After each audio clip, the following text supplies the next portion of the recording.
Halo, assalamualaikum warahmatullahi wabarakatuh. Apa kabar teman-teman semua? Semoga masih sehat-sehat saja dan tetap semangat dalam mempersiapkan diri menghadapi pretest PPG tahun 2022 nanti, insya Allah. Amin. Bagi yang sudah disetujui berkasnya, selamat ya. Tinggal mempersiapkan diri karena ini baru permulaan, baru awal ya. Jadi selain belajar tes pedagogi, belajar tentang jurusan teman-teman juga harus mempersiapkan diri untuk belajar atau latihan soal-soal pretest yang berhubungan dengan tes TPA ya. Baru sempat saya buat pada kesempatan kali ini di 2019-2020 saya tidak buat berhubung karena sangat sibuk ya. Bagi yang baru bergabung, saya mohon bantuannya untuk klik subscribe dan like. Semoga saya semakin semangat dalam berbagi dengan teman-teman. Jadi perlu kita pahami dulu apa itu tes TPA. Ini dia. Jadi tes TPA itu adalah tes potensi akademik atau biasa disingkat dengan TPA. Adalah tes kecerdasan umum yang digunakan untuk mengukur kemampuan penalaran dan logika berpikir seseorang melalui 3 aspek, yaitu ada figural, ada numerikal, dan ada verbal. Jadi di pretest PPG itu menurut pengalaman pribadi saya ada yang namanya tes TPA ini ya teman-teman. Ini di tahun 2019 dan tahun ini juga tahun 2021 kemarin 20 ya ada juga 2022 ya, maaf, pretest tidak ada di tahun 2021 tapi 2020 itu ada. Dia juga ada tes TPA ya. Jadi sama ya, mudah-mudahan nanti juga sama ya, sama. Saya pikir tidak jauh dari apa yang sudah ada seperti saya kemarin dan junior saya kemarin ya. Oke, sebaiknya persiapkan diri teman-teman saja ya. Ini dia jenis soal tes potensi akademik. Saya yakin teman-teman guru banyak yang sudah paham ini, banyak yang sudah tahu ya. Yang pertama kita sharing saja ya. Yang pertama tes verbal. Tes verbal berfungsi untuk mengukur kecerdasan seseorang dalam kata-kata dan bahasa. Ada antonim, sinonim, analogi. Nah ini yang akan kita bahas dulu sebentar ya. Kita kasih dulu. Kemudian ada yang kedua tes angka. Jenis soal lainnya adalah tes potensi akademik, adalah tes angka ya. Tes ini akan mengukur seberapa kamu berpikir terstruktur dan logis matematis. Insya Allah kita akan buat nanti latihan jenis soal ini, kita akan perbanyak semua nanti. Kemudian ada tes logika ya. Tes logika berfungsi untuk mengukur kemampuan seseorang dalam penalaran dan pemecahan masalah secara logis atau masuk akal. Beberapa bentuk soal tes logika antara lain logika umum, ada analisis, kemudian kesimpulan atau silogisme. Ini ada logika cerita dan logika diagram. Nanti kita akan buat juga ini ya. Dan selanjutnya ada tes spasial atau gambar. Jenis soal keempat adalah tes spasial atau kalau di tes CPNS biasa disebut dengan tes figural ya, gambar ya. Tes ini berfungsi untuk mengukur daya logika ruang seseorang ya.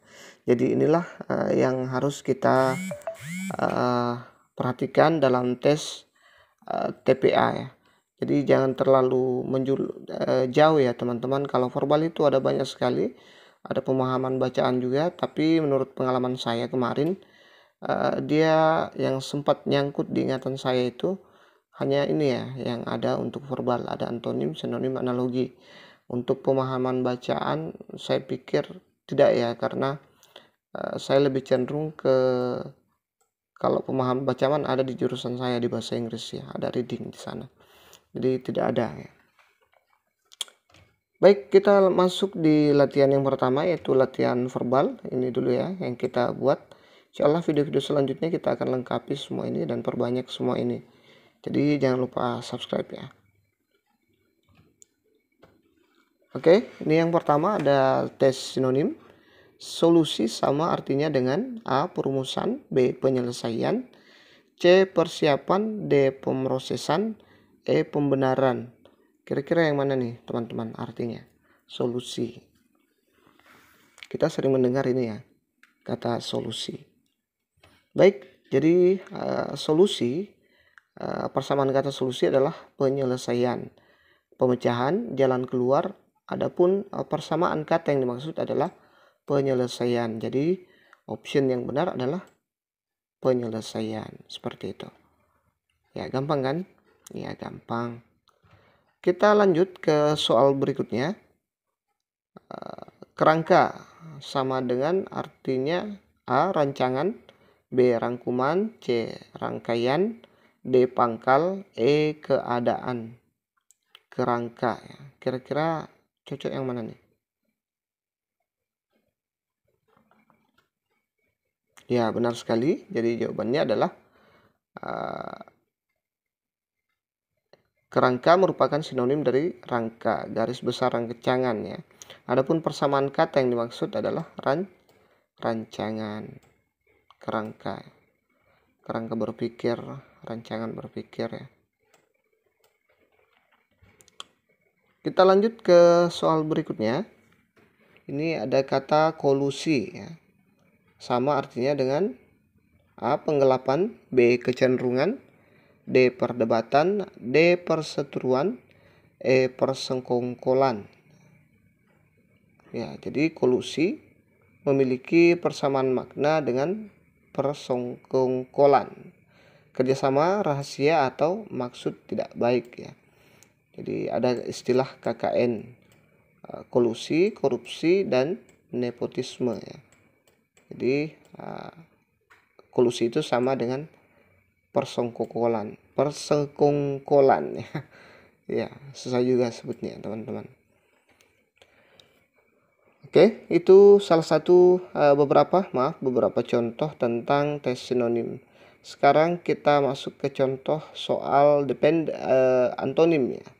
Jadi ada sebuah kata di sini, dependen, itu berantonim dengan kata A. Dalam diri, B. Mandiri, C. Korelasi, D. Solid, E. Sosial. Ya, jadi lawan kata dependen kira-kira yang mana? Ya, benar sekali. Jadi jawaban yang tepat adalah ini ya. Dependen memiliki makna tergantung ya. Tidak berdiri sendiri. Adapun perlawanan kata yang dimaksud adalah mandiri. Jadi dependen itu artinya memiliki ketergantungan, tidak bisa berdiri sendiri. Sedangkan mandiri itu bisa berdiri sendiri tanpa memerlukan bantuan orang lain atau ketergantungan terhadap orang lain ya. Kita lanjut, ada kata maya. Kira-kira lawan kata maya itu apa ya? A. Bayangan, B. Tiruan, C. Fana, D. Nyata, E. Jelas. Kalian teman-teman pasti sering menemukan kata ini, dunia maya ya. Apalagi teman-teman sekarang lebih banyak menghabiskan waktunya di dunia maya dibanding dunia lainnya. Oke, ya. Jadi maya memiliki makna hanya tampak, ada ya, tetapi tidak ada khayalan ya. Adapun perlawanan kata yang dimaksud adalah nyata. Jadi maya itu sama dengan khayalan. Kalau orang dunia maya itu dunia maya seperti Facebook dan sebagainya itu kan tidak nyata ya. Sering sekali mengupload video-video atau foto yang dipenuhi dengan efek dan sebagainya, itu kan tidak nyata. Itu sama dengan khayalan saja ya. Oke. Kita lanjut ke soal berikutnya. Ada profit. Kira-kira lawan kata profit yang mana? A. Penghambat, B. Keterampilan, C. Gambaran, D. Kerugian, E. Keuntungan. Ya, kira-kira yang mana nih teman-teman? Lawan kata dari profit.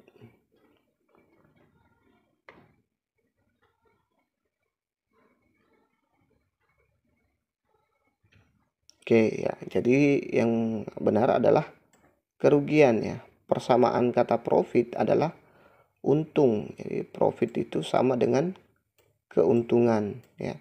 Keuntungan manfaat. Adapun perlawanan kata yang dimaksud adalah kerugian ya. Ya, jadi untung lawan katanya adalah rugi ya, teman-teman.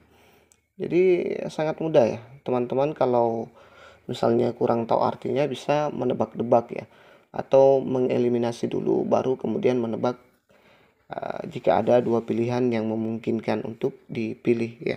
Seperti itu triknya, teman-teman. Selanjutnya ada analogi ya. Ini sempat masuk juga seingat saya, analogi atau padanan kata ya. Kita lihat contoh soal dari analogi tes kemampuan verbal itu sendiri. Balon udara ya, kira-kira sama dengan A. mobil, sopir, B. tanah, rumah, C. bantal, kapuk, D. minyak, wajan, E. semen, pasir ya. Jadi kalau ingin menjawab soal yang seperti ini itu seharusnya dibuat kalimat dulu ya, atau diusahakan dilihat dulu apa hubungannya antara balon dengan udara ya. Balon apa hubungannya dengan udara ya. Baru kita cari yang serupa dengan hubungan yang ada di soal ini ya. Kira-kira apa ya hubungannya? Oke, coba kita lihat jawabannya. Oke, jadi balon berisi udara, bantal berisi kapuk. Jadi jawaban yang benar adalah option C ya. Hubungannya ya, mereka punya hubungan. Kalau balon berisi udara, maka bantal berisi kapuk ya. Mobil berisi sopir. Nah, mobil bisa berisi yang lain-lain ya, selain supir ya. Kemudian tanah berisi rumah, tidak ya. Yang ada itu tanah di atas rumah di atas tanah ya, bukan tidak cocok ya. Minyak berisi wajan ya, tidak bisa ya, harusnya wajan berisi minyak, atau tidak nyambung ya. Ini susah juga nyambung karena wadah ya, wadahnya wajan itu kan banyak yang bisa masuk di situ ya. Sedangkan kalau balon hanya udara yang bisa masuk. Air bisa enggak? Ya, air juga bisa. Tapi umumnya balon menggunakan udara dan bantal umumnya menggunakan kapuk ya. Seperti itu. Semen berisi pasir. Ya, enggak nyambung juga. Oke, jadi jawaban terbaik ada di option C, bantal berisi kapuk. Oke, selanjutnya ini ada soal analogi yang kedua. Ini ada nangka durian sama dengan A. rambutan, mangga, B. semangka, salak, C. apel, pir, kemudian D. sawo, nanas, E. sirsak, pepaya.